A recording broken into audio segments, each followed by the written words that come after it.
Haley attacks Trump's morals, age and wealth as she looks to stave off home state loss.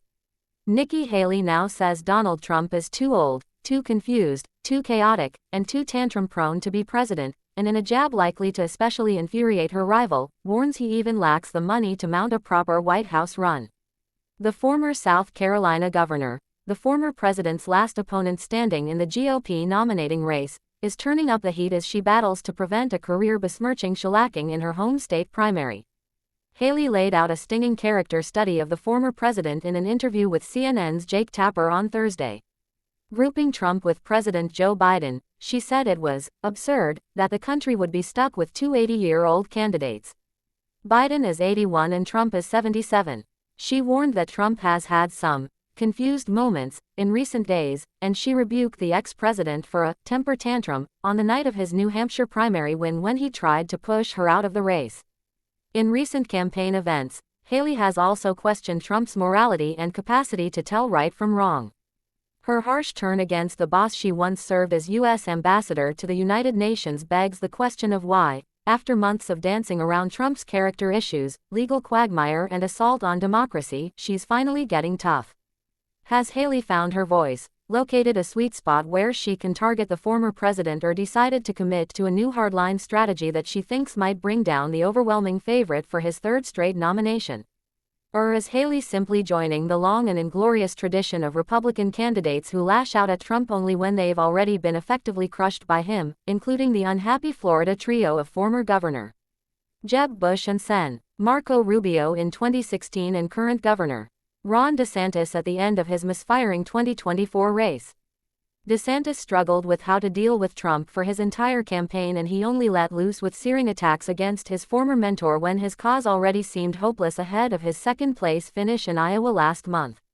DeSantis criticized Trump for not showing up to debates and claimed that the conservative media acted as a Praetorian Guard to protect him. "You can be the most worthless Republican in America, but if you kiss the ring, he'll say you are wonderful," DeSantis said. Ironically, the comments by DeSantis directly predicted how the ex-president behaved toward him when DeSantis pulled out and promptly endorsed a man who had subjected him to the cruelest of character attacks for months. Haley is insisting that her campaign is, unlike that of DeSantis, built for a prolonged delegate fight against Trump, and is pledging to stay in the race long after her home state's Republican primary on February 24. Why is the political elite pushing us to name a nominee when only 2 states have voted? There are 48 states and more territories that haven't voted. In the delegate count you need 1,215 delegates. Donald Trump has 32. I have 17. Why would we stop now? Haley asked a crowd in Hilton Head on Thursday. Haley goes after Trump, up to a point. Haley, while noticeably sharpening her tone, has not adopted the full-on, point-of-no-return attacks on Trump over his perceived unfitness for office or his assault on democracy like those fired off by her former Republican primary rival Chris Christie or from ex-Wyoming Rep. Liz Cheney. Such rhetoric offers a fast one-way ticket out of Republican politics, and there's no sign yet Haley wants to risk any future presidential prospects, assuming that she doesn't pull off a massive upset this year. But taking on Trump directly is risky. Few Republicans emerge unscathed from a direct confrontation with the former president given his extraordinary hold over the party's base voters and acidic tongue. The plain truth is that Trump is willing and able to hit far lower than any candidate who attacks him. But can Haley, in a losing cause, draw a line that will allow her to tell voters in a future presidential race that she predicted an eventual Trump loss to Biden or his chaotic and lawless second term? Or will her new willingness to face down the ex-president so enrage him and alienate his supporters that she hurts her future viability? Haley took her critique of Trump to a new level Thursday in the interview with Tapper, driving home an attack that she's been honing in South Carolina in recent days. She pounced on new filings that showed that 2 of the ex-president's political action committees had spent nearly $29 million on his legal fees during the last 6 months of 2023 as he faces multiple criminal and civil trials. The New York Times, meanwhile, first reported that the Trump PAC's legal spending was expected to total roughly $50 million for the year. Get ready to spend more campaign dollars on legal fees, because those court cases have just started. He's got 2 in March and they go out for the rest of the year, Haley said on The Lead. She added, It is unconscionable to me that a candidate would spend $50 million in legal fees. It explains why he's not doing many rallies. He doesn't have the money to do it. Earlier, in an event in Columbia, South Carolina, Haley asked an audience, "Do you really think he is going to win against Joe Biden when he is spending that much on legal fees?" He is not. Haley's mention of money may anger Trump more than just about any other insult, since he's used his great wealth as a tool to build his mythology as a great businessman, and it appears central to his self-image. But the former president may well have money problems coming down the track that at least will test his store of ready cash and could force him to sell or mortgage some real estate assets. In addition to his steep legal fees, a New York jury last week said Trump should pay $83.3 million in damages to writer E. Jean Carroll for defamation after he was found liable in an earlier civil trial of sexually assaulting her. The former president is also braced for the outcome of a New York civil fraud trial against him, his organization and his adult sons that could see him ordered to pay several hundreds of millions of dollars in disgorgement or over ill-gotten gains.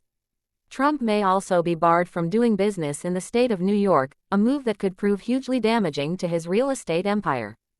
Given the financial clouds swirling around Trump, not to mention the 4 pending criminal trials he faces, Haley's comments about money are likely to cut deep. Yet the former UN ambassador also showed in her comments that she's still holding back and is not willing to unleash the kind of direct attack on Trump that would inevitably damage her future prospects in a party transformed in his image. She said in Columbia that she hadn't paid attention to his court cases. "I don't know where he's innocent, where he's guilty, or what's happened."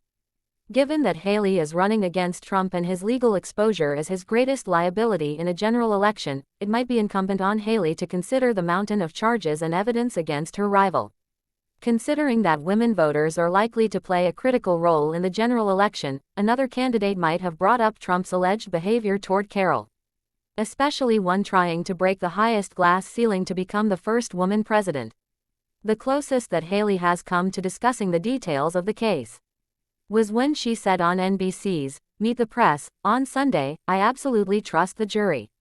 Similarly, Haley has been unwilling to delve deeply into Trump's false claims of 2020 election fraud and the ransacking of the Capitol on January 6, 2021.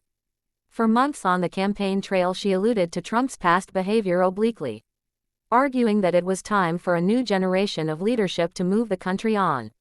And she finally arrived at this dodge: "I was proud to serve in his administration. I agree with a lot of his policies, but rightly or wrongly, chaos follows him." Haley added at a rally in New Hampshire last month, "You know I'm right. Chaos follows him," drawing applause from her supporters. Republicans don't like it when rivals speak ill of Trump. But Haley's tentative way of referring to the pandemonium of the Trump presidency almost suggests that the former commander-in-chief had no agency in creating the mayhem of the worst attack on American democracy in modern times.